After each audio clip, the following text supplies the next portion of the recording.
Hi Greg, I just wanted to start this off by saying thank you for giving us the opportunity to do something other than an essay, because I have actually found this class very enjoyable because of these selections that we have had like this. I don't normally record myself, I've never actually done a video essay before, but it is kind of getting me out of my box, or in this case, out of my garrison, which I think is the best way to introduce my subject today. One thing that I found particularly interesting about this class, and which I've had large focus on in the class, is the Garrison Mentality. I really liked it because although we focus mainly on the human aspect of it, the Garrison Mentality can be found everywhere, and I don't think it's something that is really man-made. We see it like in things like wolf packs and schools of fish or flocks of birds. It is actually more of a nature thing, although we certainly incorporated the nurture aspect to it. The point is, garrisons are not human inventions, though like everything that humans have done, they have taken it to the extreme, which is not necessarily a bad thing. For example, three of the main garrisons I have in my life right now are my home, my work, and school. So my home is in Coquitlam River Park, in a community called River Springs. This is the first garrison, as we are fairly closed off from the rest of the city. We live in the middle of a forest, really. River Springs is a strata, so the residents do tend to be more involved in what happens in the community. It gets fairly large, it creates a fairly large group of people that sometimes share the mindset and sometimes don't. Although just about anyone can move into the neighborhood. As soon as they're here, they must maintain a certain amount of decorum. Their grass must be mowed so that it looks maintained. Cars cannot park on the street or on lawns. It's not as extreme of a stereotype as the American dream house. We don't require white picket fences or perfectly green grass or anything like that. The houses are, for the most part, all different and unique, but they must maintain a certain amount of curb appeal. So River Springs rests somewhere in the gray zone of the Garrison Mentality, where you can come, but you need to follow a fairly loose code to be able to stay.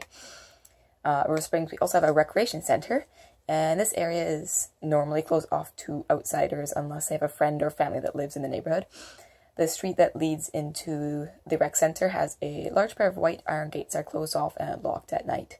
And inside that, we have the rec hall and the pool. And those can only actually be accessed by those who live in the area.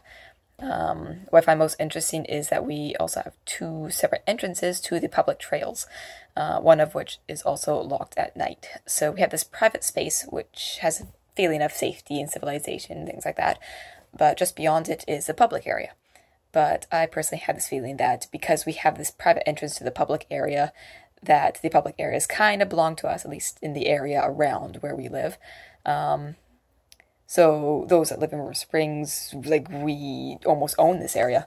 If we see outsiders walking in this area, it's kind of strange, even though they're allowed to be there. It's like we have claimed this area simply by being close to it, which is a very human trait, claiming things that we really have no right to. Oops, I lost my spot. And this actually kind of reminds me of the Book of Negroes in a fairly obvious way. The white man claims people who they have no right to claim or to sell or do anything with, really.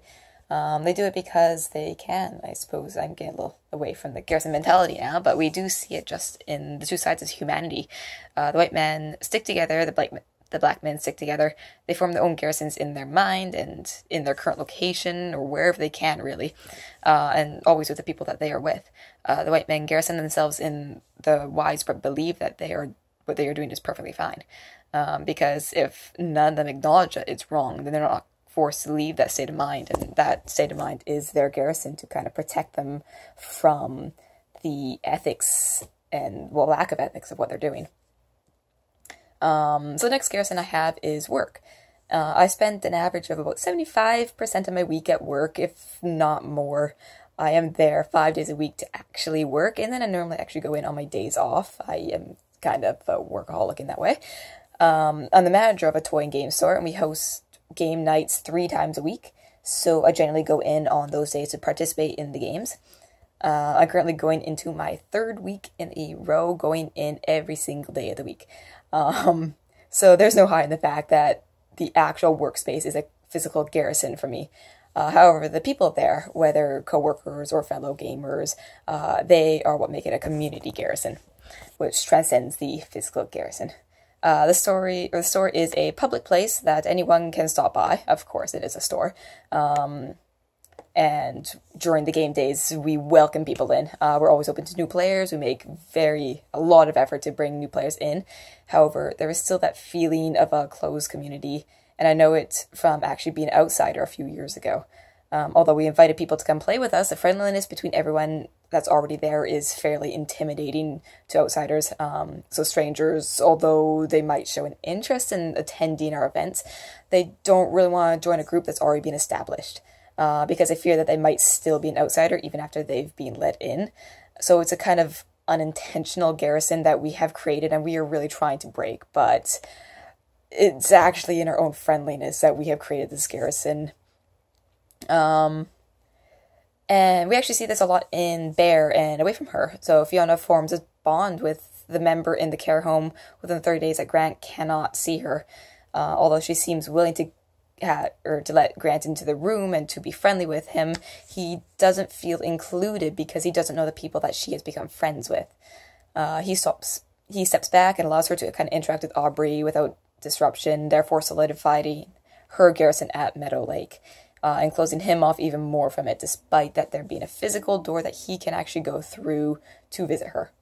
In this case, the garrison is good for those that have formed the group, as it builds a sense of community and everything, but it does close them off from the outside and keeps the outside from interacting with them.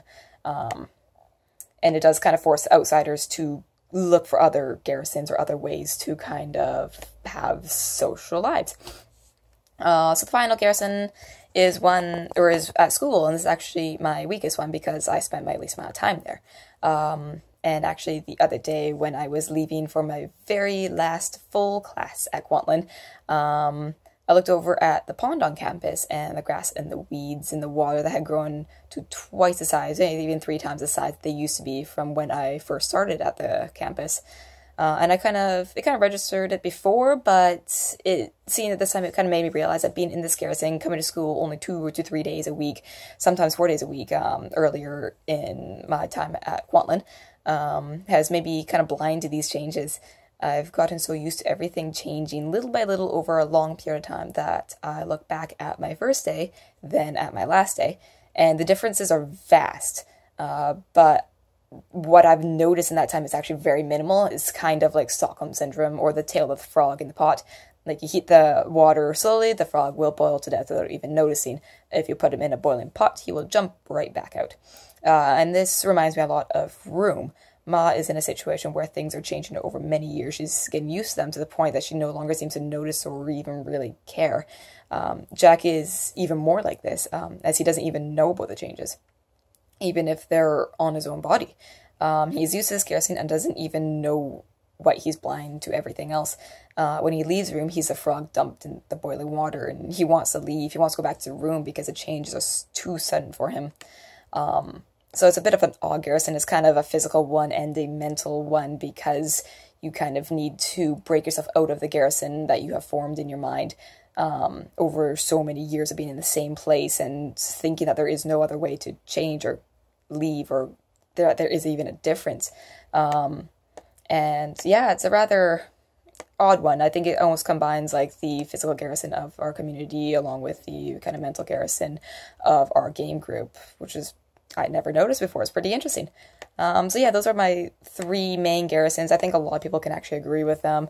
They seem to be fairly common ones, but I never really looked at them in a way like this in detail. And now that I think about it, just about everything is really a garrison in some way, because that's just how humans have evolved. They have gone from like the animals where they're in their own garrisons for safety or to continue with their species, but we have created these garrisons where we have them because we're used to them. We don't technically really need them anymore, but we have them because we want them, and we don't even notice them anymore. So it's not necessarily a bad thing. I think there's great things about being together in these, I guess, garrisons, but I think it's also something that we should really keep noticing more, because it can be bad in some ways. Like, it could isolate us a lot or it can bring us together. So I really enjoyed learning about the Garrison mentality. I think it definitely made me think a lot more about things like this. So I am very happy to have been in this class learning about things like that. Thank you again, Greg. It was a great class.